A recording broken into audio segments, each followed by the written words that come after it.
አርሴናል በማጥቃቱ ላይ አሉኝ የሚላቸው ወሳኝ ተጫዋቾችን ሳይዝ ድል ማድረጉን ተለማምዶታል። አምና በሁሉም ውድድሮች በ15 ግቦች የቡድኑ ከፍተኛ ግብ አስቆጣሪ የነበረው ካይ ሃቨርትዝ ለወራት ከሜዳ ርቋል።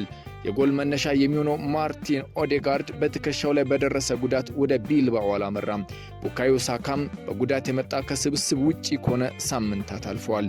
ቡድኑ ግን ድል ማድረጉን ቀጥሏል።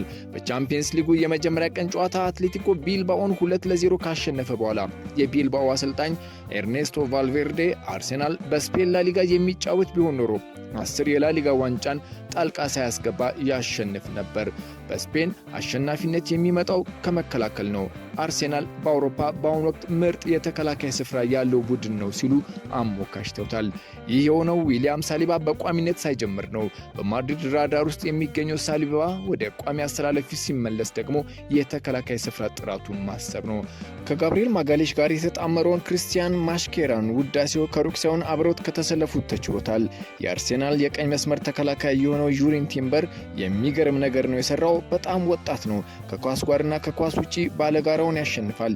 የመጣበት መንገድ ቀላል ያደረገለት ይመስለኛል አለ። ቀጠል አድርጎም ከሱ ጎን በመሰለፌ ደስታ ይሰማኛል፣ ወደፊት ከፍተኛ ተስፋ ያለው ተጫዋች ነው ሲል አሞካሸው።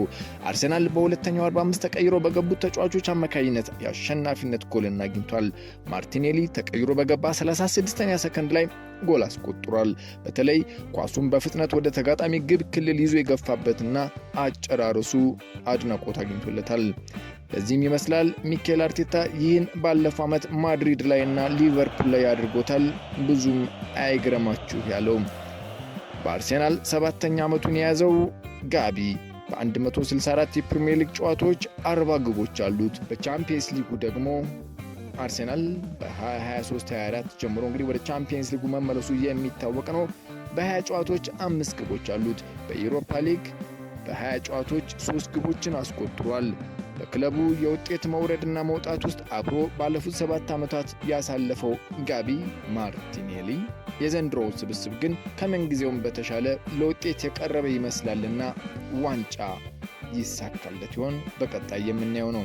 በፓሪስ ሴን ጀርሜን በደርሶ መልስ 3-1 ተሸንፈው ከፍጻሜው ውጪ ሲሆኑ ተጠባባቂ ወንበር ላይ የነበሩት ካይረን ቴርኒ፣ አሌክሳንደር ዚንቼንኮ፣ ጆርጂኒሆ እና ራሂም ስተርሊንግን የመሰሉ ናቸው። እነዚህ ተጫዋቾች አሁን በስብስብ ውስጥ የሉም። ከታዳጊዎቹም ቢሆን ተጠባባቂ የነበሩት ቶም ስቴፎርድ፣ ነታን ኦይዴጂ እና ጃክ ፍራንሲስ ነበሩ።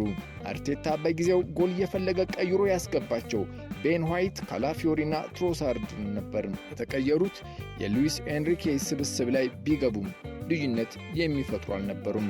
በዛ የስኳድ ጥበት ግማሽ ፍጻሜ በራሱ መድረሱ ሳያስወድሰው የሚቀር አይመስልም። አሁን ግን በአርሴናል ቤት ታሪክ ተቀይሯል። ጊዮኬሬሽ ኢዜ፣ ሚያዱዌኬ፣ ማርቲን ዙቤሜንዲ፣ ክሪስቲያን ማስኬራ፣ ፒየሮ ሄንካፒ እና ክሪስቲያን ኖርጋርድ በስታዲዮ ሳን ማሜስ በአትሌቲኮ ቢልባኦ ሜዳ ተጠቅሟቸዋል። እንዲሁም በተጠባባቂ ወንበር ላይ ዊሊያም ሳሊባ፣ ኢታን ንዋኔሪ፣ ማይልስ ሉዊስ ስኬሊ፣ ኬፓ አሪዛባላጋና የ15 ዓመቱ ተስፈኛ ተጫዋች ማክስ ዶማን በአማራጭነት የነበሩ ናቸው። አርሴናል የቡድን ጥልቀቱ ወደ ላቀ ደረጃ ከፍ ብሏል።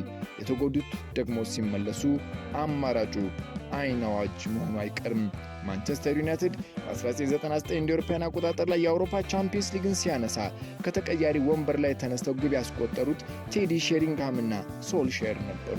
ሊቨርፑል በ2019 የአውሮፓውያን አቆጣጠር የቻምፒየንስ ሊግን ሲያነሳ ዳቪድ ኦሪጊ ነበረ ተቀይሮ ገብቶ የአሸናፊነት ግቡን ያስቆጠረው። ሪያል ማድሪድም በቅርብ ዓመታትም ይሁን ቀደምት ላይ ከተጠባባቂ የተነሱ ውጤት ቀያሪ የሆኑ ተጫዋቾችን በተደጋጋሚ አስመልክቷል። አርሴናል ዘንድሮ ይህንን ሁሉ አሟልቷል። አንዳንዴ ከጀማሪዎች ይልቅ የሚጨርሱ ወሳኝነት አላቸው። ተቀይሮ የሚገቡት ከሚቀየሩት እኩል ከተቻለም ከዛ በላይ በጨዋታው ላይ ወሳኝነት አላቸው። የሆነውም ይኸው ነው ይላል ሚኬል አርቴታ። ተጠባባቂ ወንበር ላይ ያሉትን ስመለከት ትሮሳርድን ስመለከተው ከአይኖቹ የተረዳሁት ለጨዋታው ዝግጁ መሆኑን ነው። እናም ቀይሬ ያስገባሁት ማርቲኔሊ አንዳች ነገር ሊፈጥር እንደሚችል እርግጠኛ ነበርኩ። ያንንም አድርጎታል። በሁለቱ መካከል የነበረው ጥምረት ድንቅ ነበር። በቀጣይ ጨዋታዎች ላይ በእጅጉ በሲዝኑ የሚጠቅመን ነው አሉም። የዘንድሮ አርሴናል ምን ያስመለክተን ይሆን? ሃፍታይም ስፖርትን ሰብስክራይብ እና ሼር በማድረግ ቤተሰብ እንድትሆኑ እንጋብዛለን። ሲሉ ፍቃዱ ነበርኩኝ። መልካም ጊዜ